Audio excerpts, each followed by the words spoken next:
এই যে শীতের তীব্রতা এবং গরমের যে তীব্রতা, এটার বৈজ্ঞানিক অনেক ব্যাখ্যা থাকতে পারে। আবার এখন নতুন এক ব্যাধি শুরু হয়েছে, কোরআন দিয়ে কথা কইলেও খুব একখান আস্থা নিতে পারে না, হাদিস দিয়ে কথা কইলে যদি কইলে হাদিসটা একবারে শতভাগ সহি, এরপরেও আস্থা দেয় না।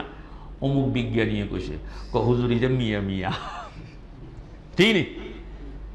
কিন্তু ওই বিজ্ঞানী হিসাব করি ফানি লয়, আগে কি পরিষ্কার হয়, এতে কি মুসলমান না হিন্দু নাস্তিক নাকি এটাও ছাড়, ঠিক নেই। কোরআনের কথাও তেমন আস্থা নিতে পারে না, এ হুজুর্গ কথা আনা, হাদিসের কথা এ হুজুর্গ কথা আনা। কিন্তু মিস্টার অমুকে কইছে, আল্লাহ আমাদেরকে বুঝ দিন। ইসলামী শরিয়ায় এই শীতের তীব্রতা এবং গরমের তীব্রতার বিষয়ে বলেছে। আবু হুরায়রা রাদিয়াল্লাহু তাআলা আনহু থেকে হাদিসটি বর্ণিত। আল্লাহ রাসূল সাল্লাল্লাহু আলাইহি ওয়াসাল্লাম বলেছেন, ইশতাকাতিন নার ইলা রাব্বিহা, জাহান্নাম তার রবের কাছে অভিযোগ করল। অভিযোগটা কি? ফাকালাত, জাহান্নাম বলল তার রবের কাছে, রব্বি আকালা বাযি বাযা। জাহান্নাম আল্লাহকে বলছে, ইয়া আল্লাহ, ইয়া রব, আমার এক অংশ অপর অংশকে খেয়ে ফেলেছে, আকালা খেয়ে ফেলেছে। তখন আল্লাহ রাব্বুল আলামিন ফাআযিনা লাহা বিনাফাসাইন, তখন জাহান্নামকে দুটি নিঃশ্বাস ফেলার জন্য অনুমতি দিলেন। কয়টি? দুইটি। নাফাসিন ফিশ শিতা, একটি নিঃশ্বাস, ওয়া নাফাসিন ফিস সাইফ, আরেকটি হলো গ্রীষ্মকালে। ফাআশাদ্দু মা তাজিদুনা মিনাল হার ওয়া আশাদ্দু মা তাজিদুনা মিনাজ জামহারির। এই জাহান্নামের নিঃশ্বাসের কারণেই শীতের তীব্রতা আমরা অনুভব করি, গরমে গরমের তীব্রতা অনুভব করি। হাদিসটি বুখারী, হাদিস নম্বর হচ্ছে 3260। তাহলে এই যে গরমের তীব্রতা, শীতকালে শীতের তীব্রতা, এটার মূল রহস্য হলো জাহান্নামের দুটো নিঃশ্বাস থেকে হয়। এজন্য শীতের তীব্রতা অনুভব করলে, গরমের তীব্রতা অনুভব করলে, গরম থেকে বাঁচার জন্য এসির জন্য পাগল পারা হয়ে যাওয়া নয়, শীতের সময় কম্বল লেপ খরিদ করার জন্য পাগল পারা নয়, বরং মুমিনের উচিত যখনই শীতের তীব্রতা অনুভব করবে, গরমের প্রচন্ডতা অনুভব করবে, তখন মুমিনের উচিত হচ্ছে জাহান্নামের বিষয় স্মরণ করে জাহান্নাম থেকে বাঁচার জন্য আল্লাহর কাছে প্রার্থনা করা, আল্লাহর কাছে প্রার্থনা করা, আল্লাহুম্মা আজিরনি মিনান নার। এই যে প্রচন্ড শীত, এটা জাহান্নামের কারণে। এই যে প্রচন্ড গরম, অসহনীয়, এটা জাহান্নামের কারণে। রাসূল বলেছেন, রাসূলের বক্তব্যটি শতভাগ সহিহ। তখন বান্দা জাহান্নামের আযাবকে ভয় করবে। এই যে গরম, এটা অসহনীয়, ঠিক না?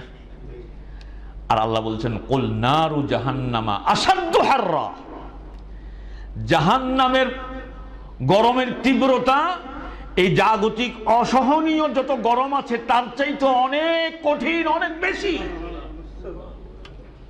এজন্য যখনই গরম এর তীব্রতা অনুভব করবে মুমিন, তখন জাহান্নামকে ভয় করে আল্লাহর কাছে আশ্রয় চাইবে, আল্লাহ এই জাহান্নাম থেকে আমাদেরকে মুক্তি দিন। আমরা তাই করি? কথা কয় না, আমরা তাই করি না। সম্মানিত ভাইয়েরা, শেষ পর্যায়ে একটি হাদিস বলেই আলোচনা শেষ করে দিচ্ছি। এই যে অনাবৃষ্টি কেন হয়, জমিনে যে বিপর্যয় কেন হয়? আল্লাহ তো কোরআনেই বলে দিয়েছেন, কাসাবাত আইদিকুম, এটা তোমাদের দুহাতের কামাই, উপার্জন। সম্মানিত ভাইয়েরা, মসজিদের ভাইয়েরা আপনাদের কাছে যাচ্ছে, দান করেন। বেশি করে দান করেন। যখন বিপদ মুসিবত এই জাতীয় বিপর্যয় সৃষ্টি হয় তখন বেশি বেশি দান করার ব্যাপারে হাদিস রয়েছে।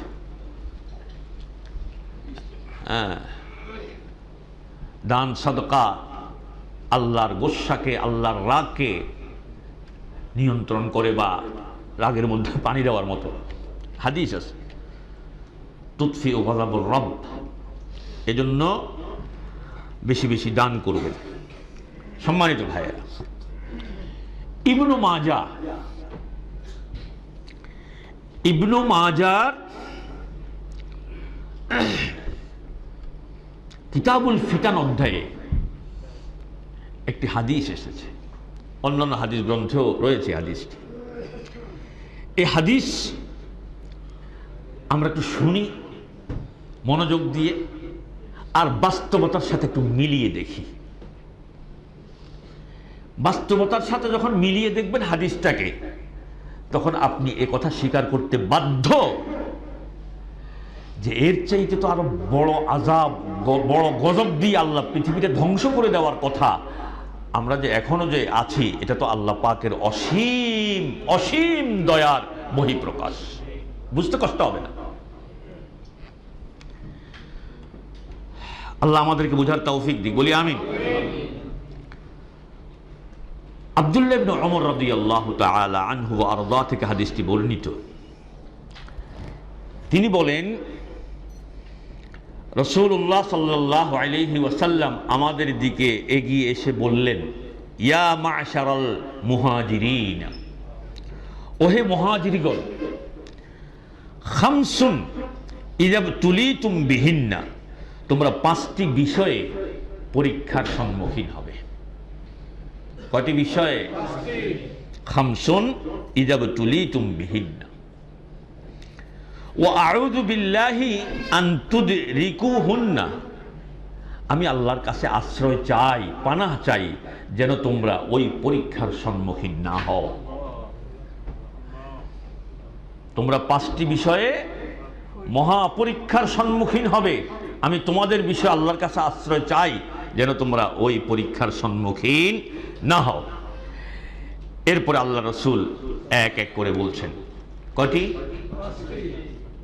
মনে রাখার চেষ্টা করবেন ইনশাআল্লাহ। বলি, প্রথমটি হচ্ছে লাম তাযহারিল ফাহিশাতু ফি কওমিন কাত, যখন কোন জাতির মধ্যে প্রকাশ্যে অশ্লীলতা ছড়িয়ে পড়ে। অশ্লীলতা গোপনে না, প্রকাশ্যে, রিলেশনশিপের নামে, প্রেমের নামে, পরকীয়ার নামে, আরো যা যা আছে প্রকাশ্য। আগে হোলা হাইনে এই ফেরেম না টেরেম কয়, গোপনে করতো, মা বাপে হইলে শেষই আইব। আর এখন মা বাপে শেষে না, কেউ কিছু কইলে কি কয়, হোলা হাইন বয়সে একটু একটু দুষ্টামি ব্যাকে করে। এইভাবে কইয়া ছেলে ফেলেদেরকে আস্কারা দেওয়ার মতো কুলাঙ্গার পিতামাতা মনে হয় ফেনীতে নাই। আর তোমার ছেলে হয়তো অন্য দৃষ্টিকে থাকতে পারে, আসেনি প্রকাশ্য। এই যে দেখেন না, আল্লাহ বানাইছে হাতে হদ্দলা করি, শুদ্ধকা পুরুষ, আরবি তো রাজুল,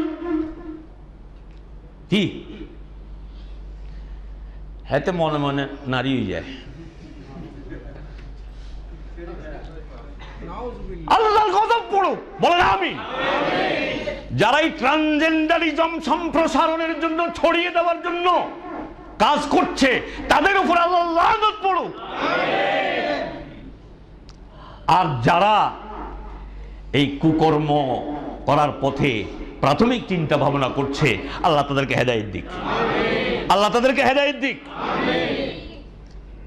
আল্লাহর গজব যে পড়ে এটা মানুষ বুঝে না, এটা হলো বড় আফসোসের বিষয়।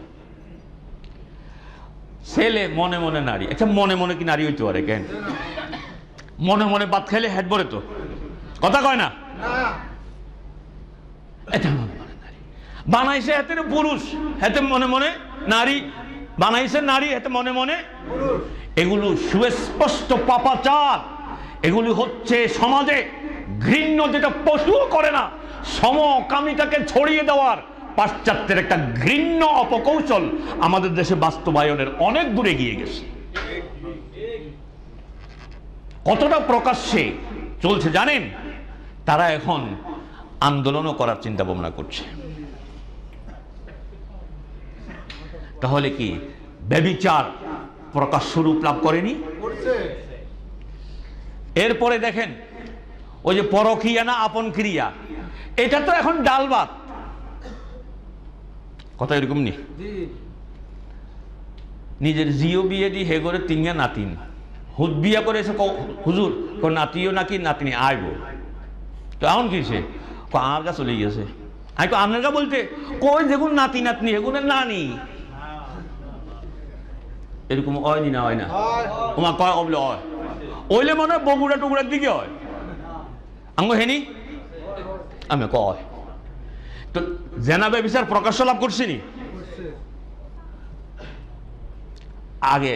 এখন যত সিবাটি আল্লাহ মাফ করুক, স্কুল কন কলেজ কন ময়কার মাপ দ রয়কার রাস আকাশ যাই কন সব জায়গায় এখন জেনা ব্যভিচার এখন আর গোপন নাই, প্রকাশ্যে চলছে। ঠিক কিনা বলেন?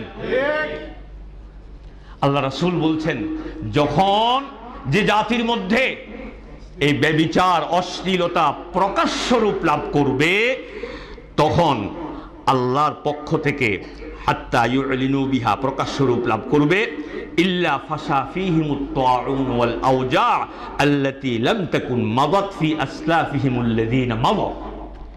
এমন ব্যাধি রোগ ভাইরাস ছড়িয়ে পড়বে যে ওই জাতির অতীতের কোনো লোক এই রোগ সম্পর্কে জানতই না। এই যে বেশি দিন তো হয় নাই, করোনা ভাইরাস নামক এক ভাইরাস আইসা পৃথিবীর অসংখ্য বনি আদমকে নিয়ে গেছে না? করোনা ভাইরাসকালীন অবস্থা কি মনে আছে? মুসলমানের মনে আছে? করোনাকালীন সময়ে আলহামদুলিল্লাহ সুম্মা আলহামদুলিল্লাহ মসজিদ বর্দি সরকার যখন প্রজ্ঞাপন জারি করলো এই পরিমাণ ফাঁক রেখে দাঁড়াতে হবে, তখন কি রাগ ওইছিলি কোন কোন মসজিদে কমিটির সাথে মুসল্লির ঝগড়া ফাসাদও হইছে, দরবান শাদীদান কাওয়িয়ান হইছে, করোনাও গেছে হেমিও গেছে। আচ্ছা যেমন মরে গেছে গেছে আরে যে এটাগুলো নাই। আহারে বান্দা, এই জাতীয় অসংখ্য রোগ বিমার ছড়িয়ে পড়বে যেন যদি প্রকাশ্য রূপ লাভ করে। এই যে বৈশাখী পয়লা বৈশাখের নামে 31 নামে বর্ষবরণের নামে সংখ্যাগরিষ্ঠ 90% মুসলমানের দেশে জেনা ব্যভিচার বেহায়াপনা আর কি গোপন আছে? আল্লাহ আমাদেরকে মাফ করুন। 2 নম্বর বলছেন ওয়ালাম ইয়ানকুসুল মিকিয়াল ওয়াল মিজান ইল্লা উখিযু বিসসিনিনা ওয়াশিদ্দাতিল মুনা ওয়া জাওরিস সুলতানি আলাইহিম। 2 নম্বর হচ্ছে যখন কোন জাতি ওজন ও পরিমাপে কারচুপি করে তখন তাদের উপরে নেমে আসে দুর্ভিক্ষ কঠিন বিপদ মুসিবত। তাহলে অজানা রোগ ভাইরাস ছড়িয়ে পড়ে প্রকাশ্য অশ্লীলতার কারণে, আর দুর্ভিক্ষ কঠিন বিপদ মুসিবত নেমে আসে ওজনে পরিমাপে কারচুপি করলে। আসেনি? আসেনি? কোন দেশে? আমেরিকা না?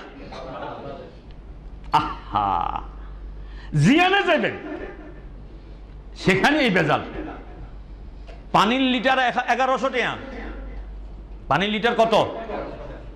আপনি কবেন যে হুজুর আপনারও তো ব্যাগ কেনা বালাটা লাগে, আপনি তো আস্ত বেকুবে না। 1100 টাকা পানির লিটার পৃথিবীর কোরানে আছে। বেশি দূর যাওয়া লাগবে না, বিটের বাজারে যান, রেলগেট বাজারে যান, ছাগল বেচন্যারে জিজ্ঞাসেন কি কথা কয় না, কথা ঠিকই নেই মিয়া। কত? 1100 বা 1200।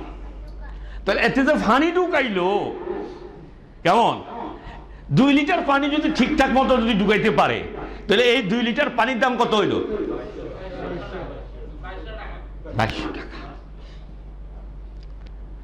দুধ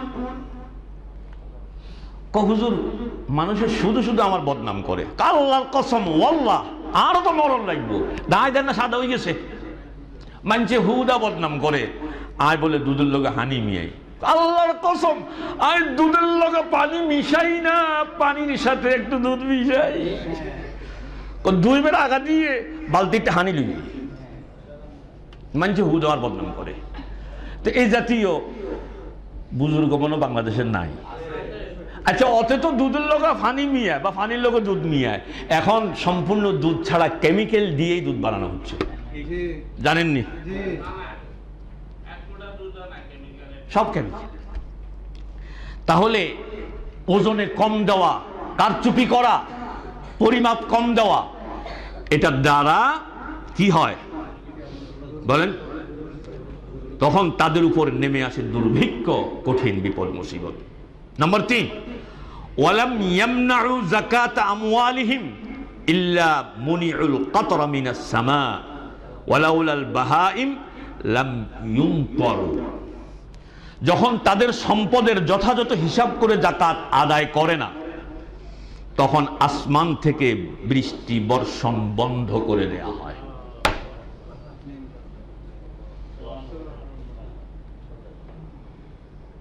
বৃষ্টি বর্ষণ বন্ধ হওয়ার কারণ জানলেন তো? আমার থেকে না, হাদিস থেকে, এবং হাদিসটির মান হাসান। যে যখন যাদের উপরে যাকাত ফরজ হয়েছে, এরা যখন যথাযথ হিসেব করে যাকাত আদায় করে না, তখন আকাশ থেকে বৃষ্টি বর্ষণ বন্ধ করে দেওয়া হয়। মুসলমান কান পেতে শোনেন। এরপরে আল্লাহ রাব্বুল আলামিনের হাবিব বলছেন, ওয়ালাউলাল বাহাইম, ওয়ালাউলাল বাহাইম, যদি পশু পাখি জীবজন্তু না থাকতো, লাম ইউমতার, তাহলে আর কখনোই বৃষ্টি আর বর্ষণ হতো না। তার মানে এখন যেটা হয়, এটা মূলত পশু পাখি জীবজন্তু নির্বাক প্রাণীগুলো থাকার কারণে আল্লাহ পাক এটাকে পাইকারি একেবারে বন্ধ করে দেন না। কথা বুঝে আসতেছে? এই ক্ষেত্রে একটা হিসাব করেন তো, আমার দেশে যাদের উপরে যাকাত ফরজ হয়ে আছে, তারা কি যাকাত দেয়? না, না করছে যে এটা ঠিক করল দে, তবে একথা সত্য যে যথাযথ হিসাব করে যাকাত দেয় না। এমন অনেক মুসলমান আছে যে যাকাতকে জরিমানা মনে করে, আছে না? যাকাত যদি ঠিকঠাক মতো আদায় হতো, যাকাতের এই অর্থ যদি সঠিকভাবে বন্টন হতো, তাহলে কিন্তু আমার দেশের মানুষ বহু আগে অর্থনৈতিকভাবে স্বাবলম্বী হতে পারত, ভিক্ষুকের সংখ্যা কমে যেত। ঠিক নি কোন? নাম্বার 4, ওয়ালাম ইয়ানকুদু আহদাল্লাহি ওয়া আহদা রাসূলিহি ইল্লা সাল্লাতাল্লাহু আলাইহিম আদু। যখন কোন জাতি আল্লাহ ও তার রাসূলের অঙ্গীকার ভঙ্গ করে, অর্থাৎ তাওহীদ, রাসূলের সুন্নাহ, এক কথায় আল্লাহ এবং তার রাসূলের যে অঙ্গীকার, এটা যখন ভঙ্গ করে, তখন আল্লাহ তাদের উপর তাদের বিজাতীয় দুশমনকে ক্ষমতাসীন করেন। বান্দা যখন আল্লাহকে ছেড়ে দেয়, তাওহীদ ছেড়ে দেয়, শিরকের পথ আঁকড়ে ধরে, বান্দা যখন রাসূলকে ছেড়ে দেয়, রাসূলের সুন্নাহকে ছেড়ে দেয়, বিদআতকে আঁকড়ে ধরে, তখন আল্লাহ রাব্বুল আলামিন তাদের বিজাতীয় দুশমনকে ক্ষমতাসীন করেন এবং সে তাদের সহায় সম্পদ সবকিছু কেড়ে নেয়। ওই যে কোরআনে বলছে, ফাবিমা কাসাবাত আইদিকুম, এগুলো সব তোমাদের হাতের কামাই। পাচ্ছেন তো? পাচ্ছেন তো? নাকি চোখে আঙ্গুল দিয়ে দেখাইতে হবে? পৃথিবীর, বিশেষ করে মুসলিম বিশ্বের যে অবস্থা, এখানে মুসলমানরা কোন অবস্থায় আছে? আমরা কিন্তু মূলত বিজাতীয়দের দ্বারাই শাসিত হচ্ছি। কথা ঠিক কি ঠিক না বলেন? মধ্যপ্রাচ্য বলেন আর উচ্চপ্রাচ্য বলেন, যাই বলেন, পৃথিবীর সবাই কিন্তু বিজাতীয়র দ্বারাই শাসিত হচ্ছে। মুসলিমরা আমরা আছি সাইনবোর্ড হিসেবে। আমেরিকা যে পথে চললে নারাজ হবে সে পথে আমরা যাই না। ইসরায়েল যে পথে গেলে ইসরায়েল নারাজ হবে সে পথে যাই না। হিন্দুস্তান যে পথে চললে হিন্দুস্তান নারাজ হবে সে পথে তো যাবই না। কথা ঠিকই ঠিক না বলেন? তাহলে এই যে আল্লাহ রাসূল যে বলেছেন তাদের উপর বিজাতীয়দেরকে ক্ষমতাসীন করেন, কথা কি আর বাকি কোয়া নয় বলে কি? মুসলমান হুঁশ কবে হবে? এরপরে বান্দা তাওহীদের পথ ধরবে না, রাসূলের সুন্নাহর পথ ধরবে না। 5 এবং শেষ,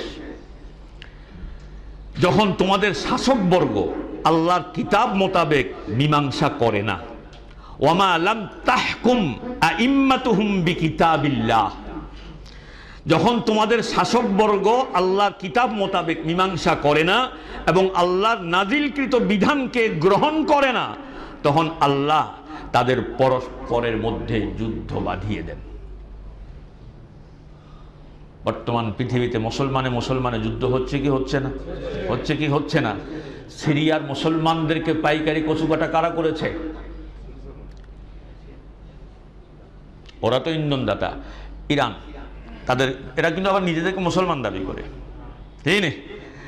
সিরিয়ার মুসলমানদেরকে কচুকাটা করার পেছনে মুখ্য ভূমিকা পালনকারী অভিশপ্ত শিয়ারা।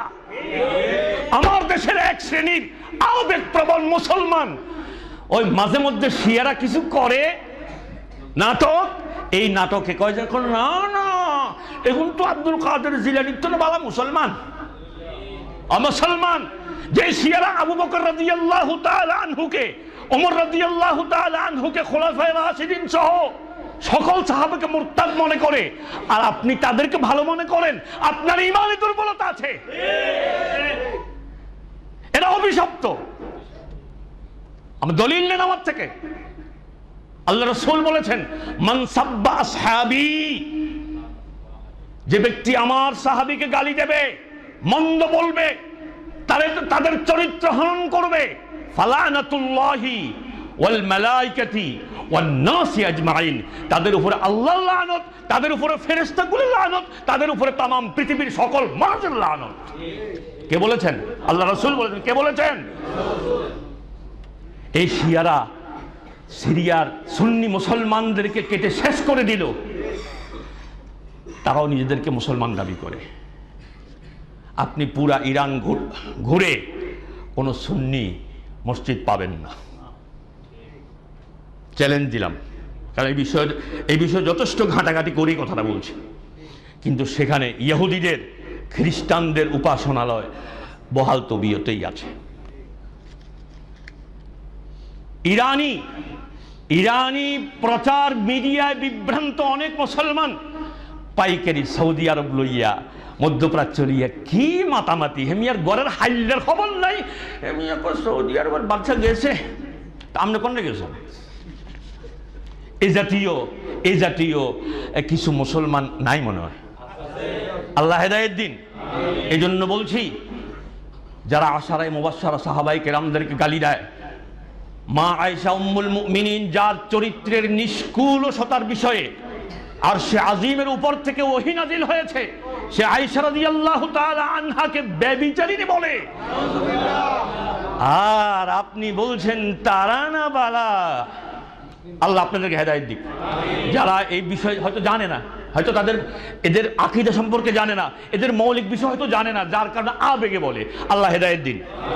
তাহলে যে হাদিসটা বললাম, কোরআন বলছে জলে স্থলে যত বিপর্যয় হয় সব মানুষের তোমাদের হাতের উপার্জন। হাদিসে যে 5টি বলেছে, আমাদের সমাজে এগুলো আছে কিনা? আছে কিনা? তাহলে এগুলো আগে সংশোধন হতে হবে, এগুলো সংশোধন হতে হবে। জেনা ব্যভিচার প্রকাশ্য যেই চলছে, এগুলোকে নিয়ন্ত্রণ করতে হবে। আরো যা যা বলা হয়েছে এগুলোকে সংশোধন হতে হবে। এরপর যদি তাওবা ইস্তিগফারের পরে আল্লাহুম্মা আসকিনা কামুব, আল্লাহুম্মা আগিসনা কামুব, আর যদি দোয়া কবুলের সব প্রতিবন্ধটাকে জিয়া রাখিয়া, বহাল তবিয়তে রাখিয়া আপনি কবেন আল্লাহুম্মা আসকিনা, আল্লাহ গো বান্দা তুই তো বড় বাটপার, তুই তো বড় বাটপার, শাস্তি দিছিলাম, মনে করছিলাম সব তাওবা ইস্তিগফার করে লাআল্লাহুম ইয়ারজিউন, আমার দিকে ফিরে আসবি, কিন্তু তুই তো তোর বাটপারিতেই আসত আর আমার কাছে।